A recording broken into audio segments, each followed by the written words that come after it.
Hi everyone, तो हमारे पास एक क्वेश्चन है। क्वेश्चन इस टाइप का है कि हमें दो लाइनें दी गई हैं P Q parallel to R S. मतलब कि ये जो लाइन है पी क्यू या क्यू पी, वैसे ही ये लाइन है आर एस भी बोल सकते हैं या एस आर भी बोल सकते हैं। ये दोनों के दोनों लाइनें क्या है, आपस में पैरेलल है। तो क्या बताना है हमें, then find the value of X. मतलब कि हमें ये बेसिकली ये वाला एंगल बताना है कि ये एंगल कितना है। ठीक है, तो करते हैं सॉल्व, इसको देखते हैं। तो एक बार रफ कर देते हैं सबको। ठीक है, अब देखो क्वेश्चन क्या कह रहा है। क्वेश्चन कह रहा है कि ये जो लाइन है, जो ये लाइन क्यू पी या पी क्यू जो लाइन है, वो लाइन किसके पैरेलल है, वो आर एस के पैरेलल है।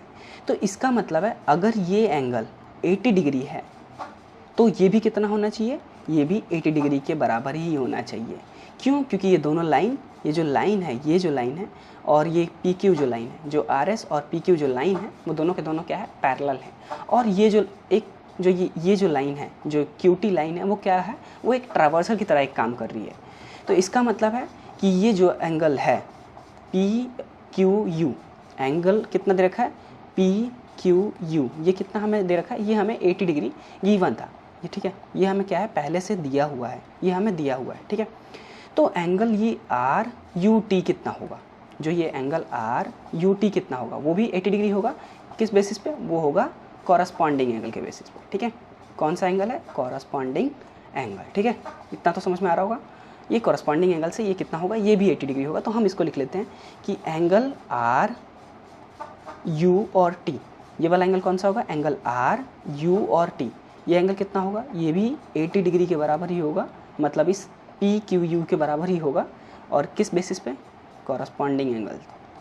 ठीक है, कौन सा एंगल है, ये कॉरस्पॉन्डिंग एंगल है। ठीक है, समझ में आ रहा होगा ये।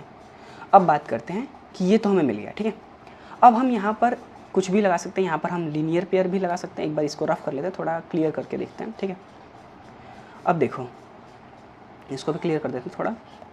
अब बात करें कि ये अगर एंगल, ये एंगल हमें कितना मिल गया, ये हमें 80 डिग्री के बराबर मिल गया है। ठीक है, अब अगर देखा जाए तो मैं ये जो लाइन है, ये अगर मैं इसको देखूँ तो ये मुझे एक ट्रायंगल की तरह दिख रहा है। अगर देखा जाए तो यू टी एस, ये क्या है, एक ट्रायंगल की तरह है।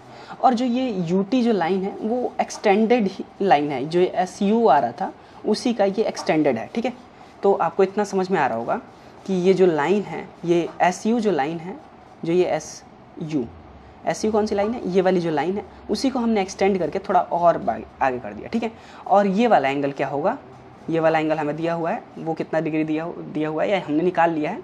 तो वो जो हमने निकाल लिया वो 80 डिग्री निकाल लिया है। ठीक है, अब हमारे पास एक थ्योरम है, एक्सटीरियर एंगल थ्योरम। आप यहाँ पर लीनियर पेयर भी लगा सकते हो। अगर आप लीनियर पेयर लगाते हो तो आप ये वाला एंगल फाइंड कर सकते हो। ठीक है, तो हम लीनियर पेयर से भी कर सकते हैं और एक्सटीरियर एंगल से भी कर सकते हैं। तो पहले हम एक्सटीरियर एंगल से देखते हैं कि क्या आता है। ठीक है, तो एक्सटीरियर एंगल थ्योरम क्या कहता है, एक्सटीरियर एंगल थ्योरम। ठीक है,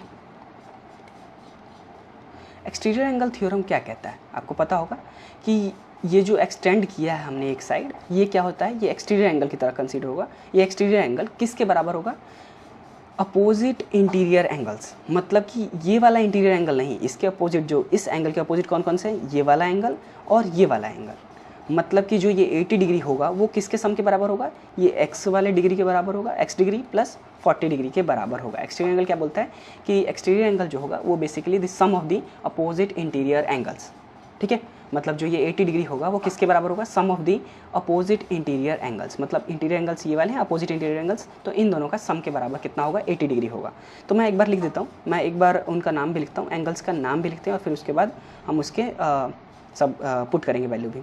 तो जो ये एंगल है, ये वाला जो एंगल है, जो ये वाला एंगल जो है, अगर मैं देखना चाहूँ तो ये वाला एंगल क्या है, एंगल आर यू टी। ये कौन सा एंगल, आर यू और टी। ठीक है, तो एंगल आर यू टी किसके बराबर होगा, इस वाले एंगल के बराबर, इस वाला एंगल प्लस इस वाले एंगल के बराबर। तो ये वाला, अगर मैं इसकी बात करता हूँ तो ये एंगल क्या होगा, यू एस टी। ये कौन सा एंगल होगा, ये एंगल होगा यू एस टी। और ये वाला एंगल किसके बराबर होगा, ये होगा यू टी एस। मतलब ये एंगल होगा यू टी एस। ठीक है, तो जो एंगल आर यू टी होगा वो किसके बराबर होगा, angle U S T plus angle U T S के बराबर होगा। इतना समझ में आ रहा होगा, किस बेसिस पे, बाय एक्सटीरियर एंगल थ्योरम से। ठीक है, एक्सटीरियर एंगल लिख रहा हूँ मैं बस। ठीक है, इतना तो समझ में आ गया हो। अब आर यू टी हमने निकाल लिया है, हमने फाइंड कर लिया है बाय कॉरस्पॉन्डिंग एंगल से कितना डिग्री है, ये 80 डिग्री के बराबर था। एंगल यू एस टी कितना है, यू एस टी है x डिग्री के बराबर, x डिग्री के बराबर, ठीक है। और यू टी एस दिया हुआ है, कितना डिग्री दिया हुआ है हमें, 40 डिग्री दिया हुआ है, ऑलरेडी पहले से ही दिया हुआ है, ठीक है। तो जब हम इसको सॉल्व करेंगे तो कितना आ रहा है, अगर मैं इसको सॉल्व करूँगा तो यहाँ पर 80 डिग्री और ये जो 40 डिग्री है इधर प्लस का, जब मैं इसको ट्रांसपोज करूँगा, जब मैं इसको इस साइड लाऊंगा तो कितना हो जाएगा, ये माइनस का 40 हो जाएगा। तो जब इस साइड आएगा, जब मैं ट्रांसपोज करूँगा तो ये माइनस का हो जाएगा और ये x डिग्री के बराबर होगा। तो 80 डिग्री माइनस 40 डिग्री कितना होता है, 40 degree is equal to x degree के बराबर, ठीक है। अब यहाँ से कंपेयर करके हम x की वैल्यू बता सकते हैं कि x की वैल्यू यहाँ से कितनी होगी, यहाँ से होगी x की वैल्यू 40, ठीक है। यहाँ से x की वैल्यू कितनी होगी, 40 होगी।